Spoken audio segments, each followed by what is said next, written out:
Angkatan 9 Kota Palembang. Pada hari ini saya akan melakukan wawancara kepada Ibu Kepala Sekolah saya, Ibu Rusdiana MPD, dalam rangka untuk memenuhi tugas demonstrasi kontekstual modul 3.1 Dilema Etika. Assalamualaikum Ibu. Waalaikumsalam. Apa kabarnya Bu? Alhamdulillah sehat. Sehat. Alhamdulillah Ibu. Terima kasih Ibu atas waktunya menyempatkan untuk saya wawancara gitu ya. Baik Ibu, langsung saja ya Bu ya. Selama Ibu menjabat menjadi kepala sekolah, pasti pernah bertemu dengan beberapa kasus dilema etika. Bagaimana cara Ibu mengidentifikasi kasus-kasus tersebut, membedakan antara dilema etika dengan rujukan moral? Kalau kita bicara tentang kasus, langsung saja Bu ya. Bicara tentang kasus berarti dalam suatu hal itu ada permasalahan. Nah, masalah ini biasanya melibatkan dua pihak antara yang satu dengan yang lain. Nah, dari pihak ini kadang permasalahan itu mereka masing-masing ada yang merasa benar, yang satu juga merasa benar. Jadi sama-sama yakin bahwa ini benar, saya benar, yang satunya saya benar.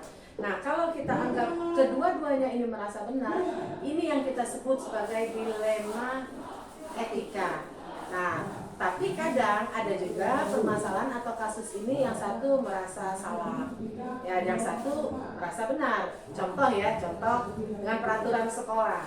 Sekolah menetapkan aturan harus bla bla bla gitu. Nah, tapi kadang ada anak yang melanggar, artinya anak itu memang salah.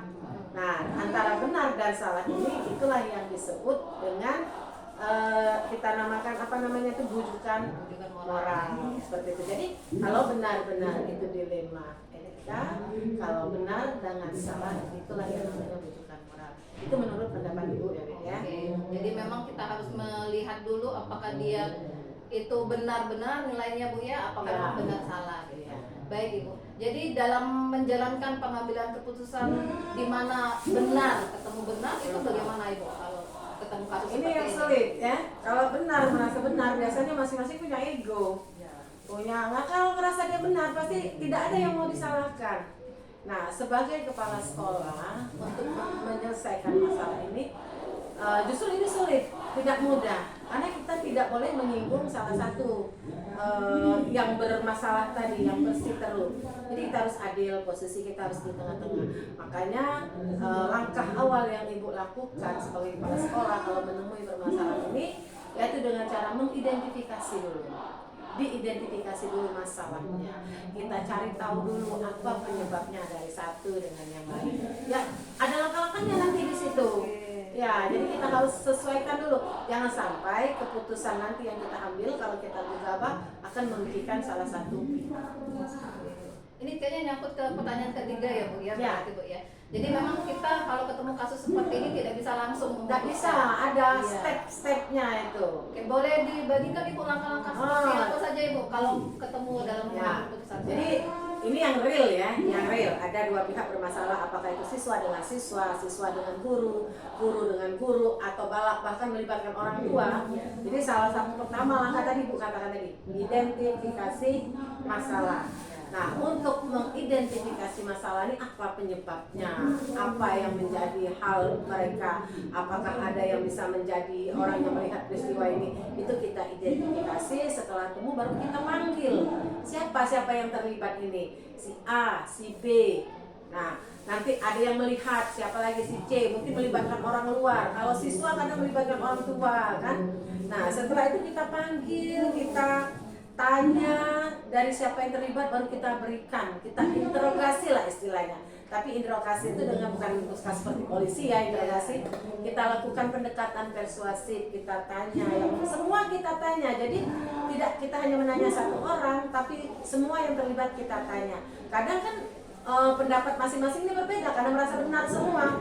Nah, jadi pertanyaan nanti kita cross check. Nah, setelah kita pertanyaan itu baru kita membuat berbagai suatu keputusan. Tapi sebelumnya kita harus mendiskusikannya dulu dengan orang-orang yang ada di sekitar kita yang membantu. Jadi bukan keputusan kepala sekolah, tapi hasil diskusi. Misalnya kalau di sekolah ada wakil kepala sekolah, ada guru BK, ada guru mapel, semua yang memang kita perlukan pendapatnya kita ajak bicara. Baru setelah itu kita timbang, kita cari keputusan yang seadil-adilnya, tanpa salah satu pihak merasa dirugikan dan mereka semua bisa menerima dengan lapang dada. Itulah keputusan yang kita ambil. Oke, Ya. jadi kalau boleh saya simpulkan, yang pertama kita mengidentifikasi masalah dulu, kemudian melihat yang terlibat, siapa-siapa yang terlibat, baru kita kemudian mencari fakta-fakta gitu, fakta, mencari informasi dari semua pihak dari ya Bu semua ya. pihak, baru kita Iya, diskusikan, diskusi, baru kita ya. ambil keputusan. Baru kita ambil keputusan yang tidak menyinggung keduanya. Jadi kita ambil tengah ya Bu. Ambil tengah.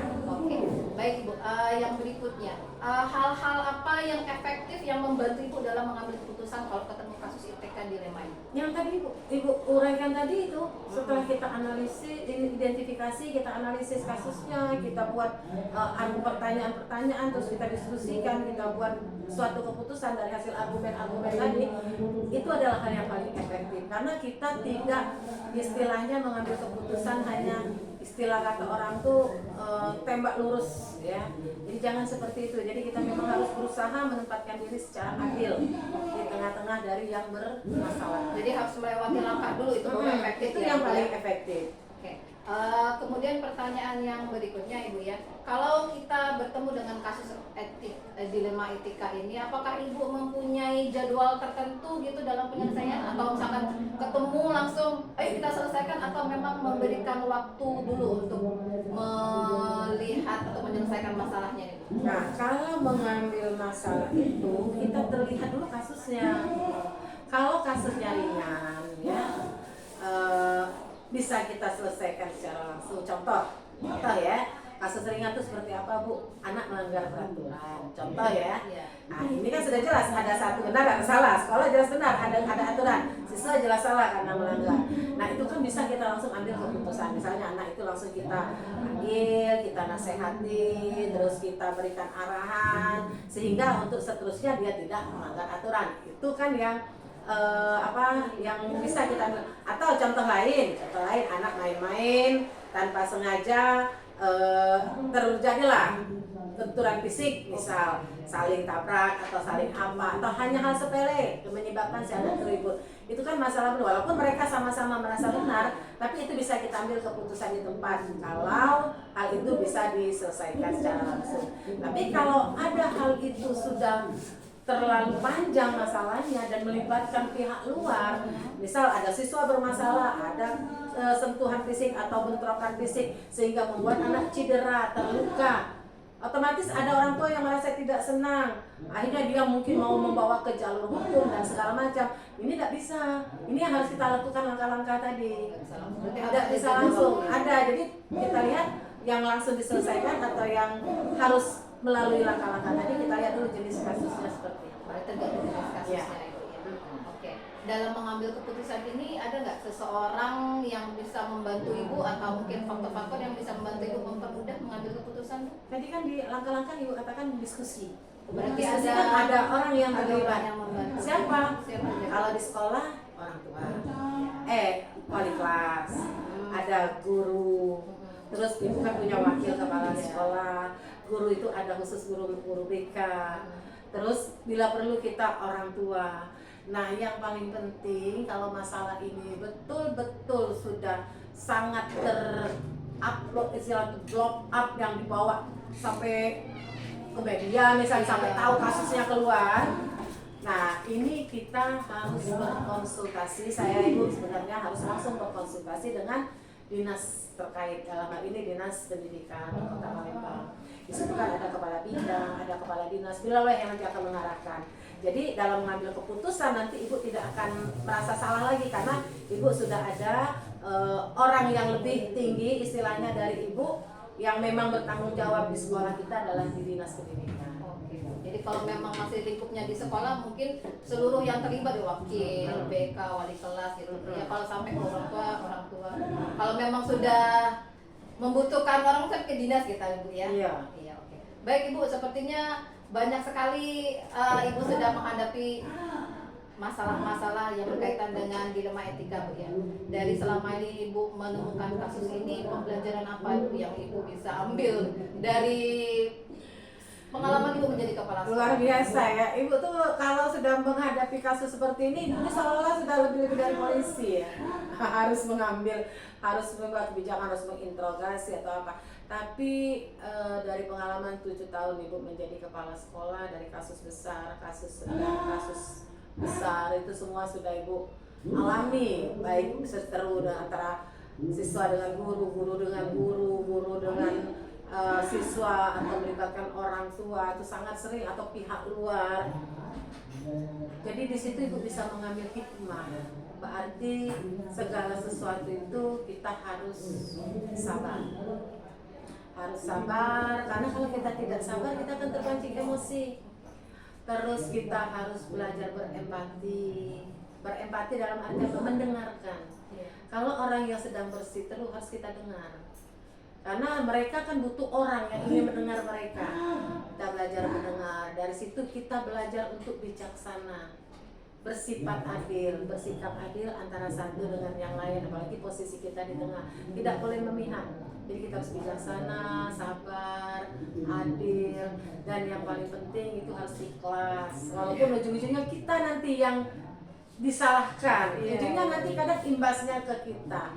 Nah, dan yang paling penting kita serahkan kepada Allah, karena kita berbuat, kita melaksanakan tugas untuk menyelesaikannya, serahkan sama Allah. Itu saja. Jadi itulah yang dapat kita ambil. Jadi mungkin kita belajar bahwa Allah lah yang menolong kita untuk menyelesaikan masalah ini. Jangan lupa di sini. Luar biasa Ibu ya. Berarti memang legowo dan lebih bijaksana. Semakin banyak kita ketemu kasus seperti ini, semakin mengasah kita dalam. Ya, walaupun tantangannya besar tuh, Wid. Luar biasa tantangan yang Ibu hadapi, karena apalagi yang benar sama benar, kadang mereka egonya sangat tinggi. Mereka merasa tidak mau, pokoknya saya ini harus ini, yang ini tidak bisa. Kalau begitu, ayo kita bawa ke jalur hukum. Kadang ada yang seperti itu. Nah, kalau sudah sampai ke titik itu kadang miris ya, kadang ya Allah kok bisa seperti ini masalahnya. Tapi tadi dengan kita belajar mendengar, dengan kita belajar berempati, dengan kita belajar sabar, alhamdulillah ternyata itulah kunci untuk melawan semuanya. Dan mudah-mudahan dari sini ke depannya masalah-masalah itu jangan sampai terjadi. Amin. Baik Ibu, sampai segini aja wawancaranya. Saya ucapkan terima kasih atas waktu dan kesempatannya. Baiklah, selesai untuk wawancara kepala sekolah kami di SMP Negeri 27 Palembang bersama Ibu Rusdiana. Saya mengucapkan wassalamualaikum warahmatullahi wabarakatuh.